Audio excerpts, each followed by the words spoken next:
Welcome to CEO Conversations, the private practice podcast. I'm your host, Brandy Mabra. This is your one-stop shop to learn the business side of your practice on a deeper level.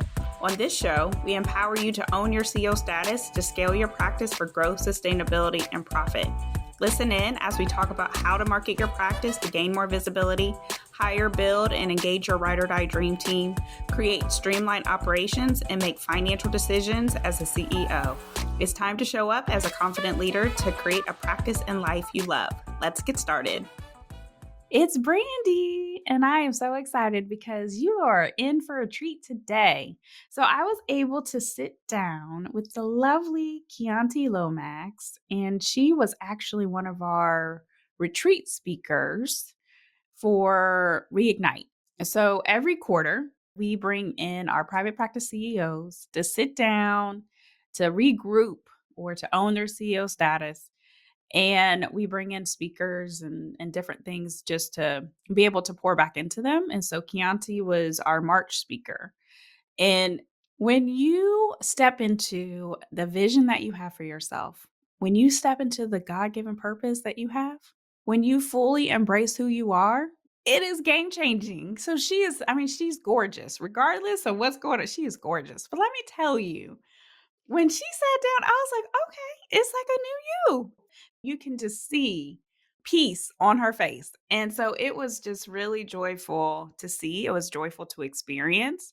Sometimes it's easy to forget God is literally blessing you every day and he will answer prayers. And so for her to say, no, it's full because it's fruitful, right? So everything is fruitful, but there is so much impact that I'm able to make on a daily basis and so many impacts like how even with private practice CEO, I have an incubator program that I started that is in full effect and it's lovely. The retreats that we're now hosting, the podcast that I've started, so much stuff. And so with Chianti, the book that she just wrote, just so many things are happening for you and you are being blessed. And sometimes it's so easy for you to take the blessings that you've been given, the answered prayers, and resent it or to not be grateful for it. And so we were talking about God, like, what do you want? Like, I answered your prayer. Why are you mad at me? But let me tell you about Chianti. All right. So Chianti Lomax is a sought after international speaker, certified coach, transformation strategist, certified workplace mindfulness facilitator, and positive psychology practitioner. She teaches doable habit changes to help increase our well-being and elevate the overall human experience. Please, please, please make sure that you go get her book, Evolving While Black. It's an amazing book and it's really easy. It's very digestible. There's so many just easy tips. And there's a sense of authenticity, and you'll pick that up even in the episode too. But I'm going to stop talking and allow for you to sit in and listen in on this conversation. And I cannot wait for the transformation that you'll have after. So enjoy, enjoy, enjoy. Hey, Chianti, welcome to CEO Conversations. I'm so excited to have you here. Before the episode, everybody heard your bio and everything about you, but I love for people to hear exactly, like your introduction and what you got going on before we even get started in today's conversation. I'm so excited to have you here, so thank you for being here. Thank you for having me. So as Brandy said, I'm Chianti Lomax. And you know what? I like to tell people that transformation has just been a part of my life for a long time. From a personal perspective, from when I was a girl in South Carolina, and I just knew that I wanted change. I wanted something different. So I leaned into change at a very early age from the time I was like 9 or 10 years old. And then fast forward to professionally, I've been helping Fortune 500 companies and government agencies transform their people, their culture, and their technology. The thing I fell in love with the most was helping the people through change. I was like, there's something that happens in my shando, in my spirit, when I help people transition into something different or help them maybe even help, someone called me before, a midwife for transformation, help them move into the life or move into the change that they want to happen for themselves. And what I realized the most is that the people who I wanted to really nurture and support were Black women, or women of color in general, because I think that we stand in positions and postures that oftentimes lead us wanting support. We support everyone else we do everything else for everyone else, whether it's people in our businesses, the clients we serve, our families. And I'm like, this is a population that needs the most support. So I'm like, I am committed to helping women of color, Black and brown women, move from overwhelm to ease and creating any kind of change that they want in their lives, because Black women and brown women are worthy of it. Yeah, I love that. I love that. I love your mission. I know that we had the pleasure, me and, the amazing community of private practice CEOs, like we had the pleasure of being with you in DC. And you talked through just what it is to go from overwhelm to ease and sort like just self-care and just the burnout. And so I just like your presence, your mission, your vision is so appreciated. And so I just love the work that you're doing. So tell us more about just how do you start with that? Like how do you go from a place of I'm overwhelmed, I'm burnt out to a place of ease, especially as a Black woman, especially as a, even just with Black and brown women. I can speak for myself. So tell us more. Yeah, I think, well, the first thing whenever I'm working with my coaching clients, I tell people that the first step towards any type of change, whether you're wanting to create more happiness, more clarity, or more ease or peace of mind, is self-awareness. So I tell people my coaching step is to get curious with compassion. So that means building self-awareness around what's happening in your current picture, what you're feeling, what's energizing you, what's draining you. More specifically, I'm all about being practical. I tell people to make a list of things that are energizing you right now. And if you want to make it more smaller, it's like every single day, what is energizing me in a day? Right? Make a list of 10 things, maybe 5 things if you can't get to 10, and then make a list of what is draining my energy. Make that list of things and go back to that list and say, okay, out of all the things that are draining my energy, what do I have control over? I think what happens a lot of times is we think, oh my God, I'm just so overwhelmed that we've lost control. We don't have control over anything. But I'm a firm believer of putting yourself back in the driver's seat and being an active participant of your life. And so being an active participant looks like, well, there's this list of 5 things that drain my energy every day. I have control over 4 of them. One of them is my kids. I can't control how they show out every day, but I can control whether I need to wake up earlier, whether I need to go to bed earlier. I can't control setting boundaries, or I can't control blocking off rest time in my schedule on a daily basis. So just look at those things and figure out, what do I have control over? What can I add more to my day? And what can I take away from my day that might prevent me from experiencing the kind of day that I want to have? So I know that you say that, self-care isn't an activity. And there's so many things out in the space where like do this for your morning routine, do this for your nighttime routine, do this like wake up at 5 a.m., wake up, go to bed by 9 p.m. And I think some of it's helpful and then some of it's very harmful. And I can speak from my journey where I'm like, oh, something's wrong with me if I'm not waking up at 5 a.m. every single morning, or something's wrong with me because I can't get to bed by 9 p.m. every night. And really being able to step into what I love you say, the self-awareness, what really makes you tick as a person.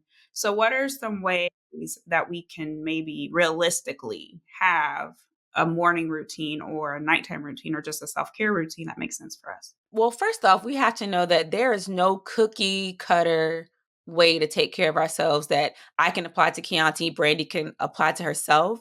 My first thing is for people to say, you have to ask the question, what do I need right now? Because what I needed in 2017 might look different from what Chianti needed in 2024. Because of the season of life, you have to first be very respectful of the season of life you're in. If you're in a busier season, your morning routine is going to look different, right? And so you may not be able to light the candle, do the journaling, do the yoga, do the walk. So it's like, what do I need today that would give me the energy or the power to get through this day? And then answer that question. So that might look like, instead of the 5 things in my morning routine, I am going to at least get up and journal for 10 minutes because I have a busy schedule. Or I am going to at least have have some tea by myself on my porch and then get the kids ready for school. So I don't believe in saying these are the 10 things you have to do. These are the 5 things. No, I believe you have to ask yourself, what do I need today? Start there. And if you can find 1 to 2 things that you can fit in that morning, do that. And at nighttime, what do I need tonight? So it's really about creating an authentic self-care plan. I don't believe in the cookie cutter plan. So that's my answer. What do I need? And then give yourself that. That's so good, so good. I think that because everyone who's listening are wellness practitioners, physicians, therapists, just a really conglomerate of folks who take care of other people. That's their job. They always are continuously taking care of other people, and that's a big weight that can be put on people's shoulders. And I think the number one question I always get asked is how am I supposed to incorporate this in my schedule? And so I love what you're saying is there's different seasons and just asking yourself, like, what do I need in this moment in order for me to show up as my best self? Absolutely. And that's going to look different compared to maybe a season that's maybe a little bit more calm or a season Mhm. that might be a little bit more busy, or right now we're in summer, even though outside it doesn't look like summer. Right. But like it's raining here, guys. Yeah. But with that, how just giving people permission Yeah. to meet themselves where they are is what I hear is truly, truly what I hear you saying. Absolutely. Yeah. So you've done a lot of research on happiness and you have a whole book, like a whole book, amazing book. I mean, amazing, Thank amazing book. you. I was reading it. We actually gave it to all of our clients in New York and we have Mhm. we took a picture and everything else too. And I know that you've got some additional shout outs since then, Yeah. but you are an author, a really, Yes. really great author. Thank you, Yes. So Brandy. you have your book, Evolving While Black, Mhm. the ultimate guide to happiness and transformation on your own terms. So, Yes. of course, we're going to put all the information, the show links, everything else too. Mhm. But you talk about why happiness matters. And so I just want to quote a couple of the bullet Mhm. points from the book. Love it. Happy people are generally in better health, get sick less often, and tend to live longer. Happy people are more likely to have fulfilling marriages, relationships, and friendships. Happy people are more charitable. Happy people cope better with stress and trauma. Happy people are more creative and are better able to see the big picture. And I love because the first bullet actually says happy people make more money and are typically more productive at work. Yeah. So, tell us more about like just the happiness journey. Tell us more about the book and just how did you land on the topic of happiness? That's a good question. So I've been teaching um, on happiness since 2015. And it started from my coaching business. So I started coaching women, right, to create their own versions of happiness. And what I'm really teaching is tools for joy, healing, and transformation. But happiness just feels better. I tell people all the time I'm teaching tools for like resilience and I'm teaching tools for overcoming. But when you say happiness, it's like giving people sugar with the medicine. So what I'm really teaching you are these actual practical tools, but I lump it under happiness because it's a byproduct of doing your internal work, which is why I say happiness. And what my teachings are rooted in is the science of positive psychology. So a while back, I fell in love with this science of flourishing.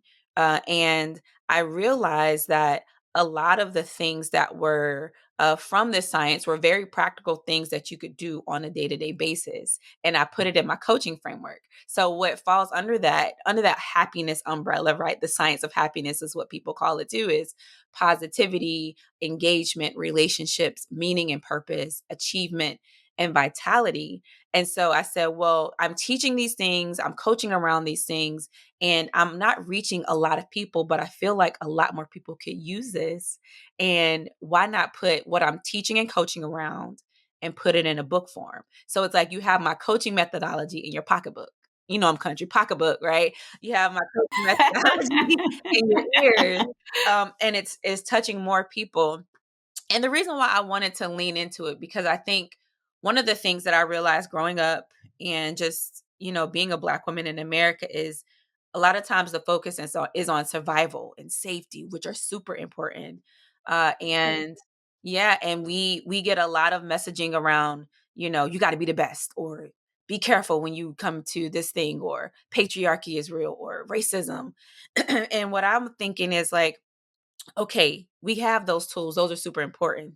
But once we get to neutral, once we have the safety, like what else? Like what else can we focus on? And I hope my hope for people that pick up this book is that not only are we keeping those tools that our ancestors, parents, grandparents taught us, but we're also continuing to create, even if it's a little pocket of joy, of healing, of adventure and fun. And this book is just a tool guide to do that for people who look like us.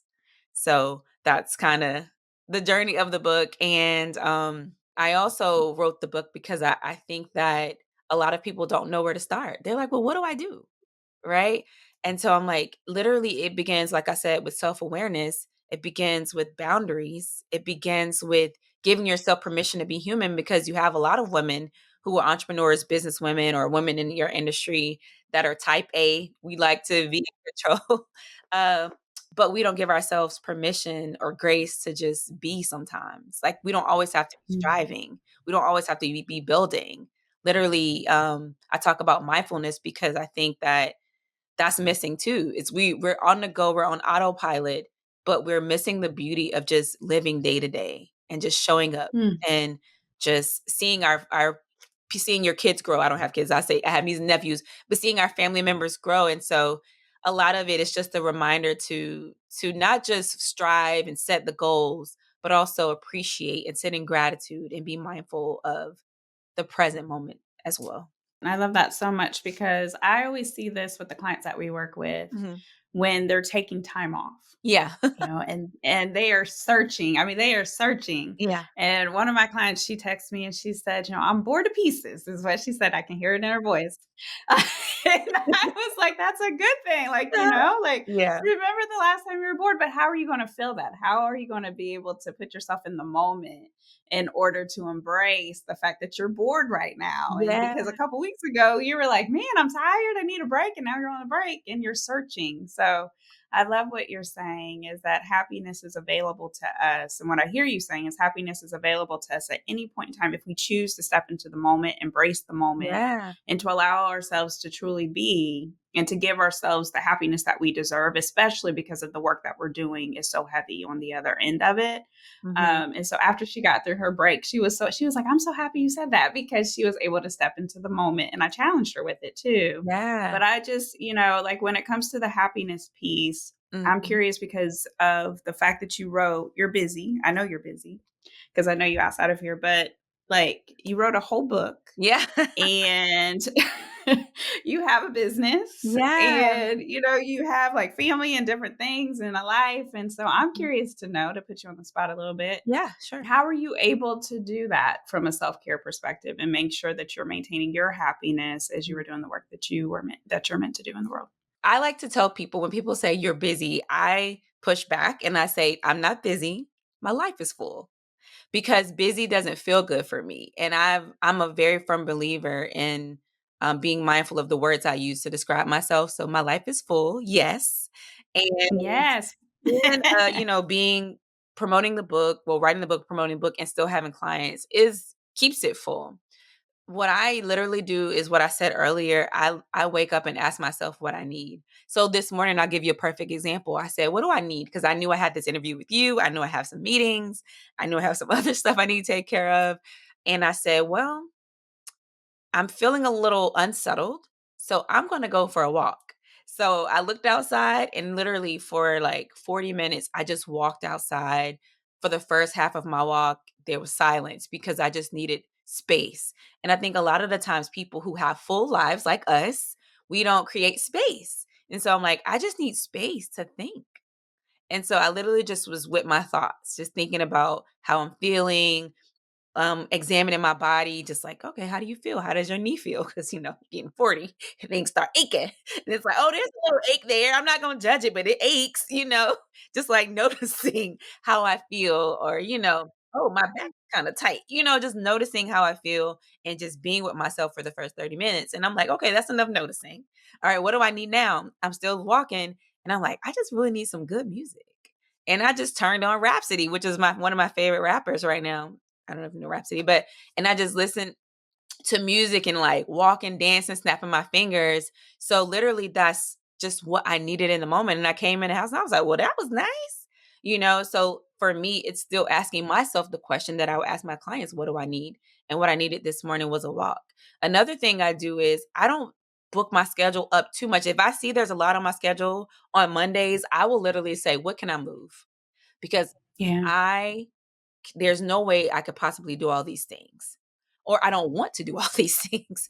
And so I Mm-hmm. say, what can I move? What do I have control over? And I move things to spread them out so that I could create space, because space is important to prevent stress. It allows me to do things for myself when I need it, and I don't feel overwhelmed. So I just think about what I have control over and I move that stuff around. Okay.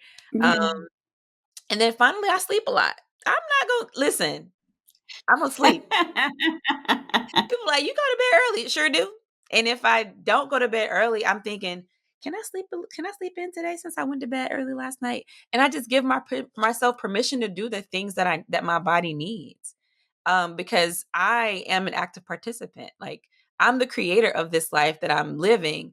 Why am I giving my power away to anybody else other than myself? And so that's what I do.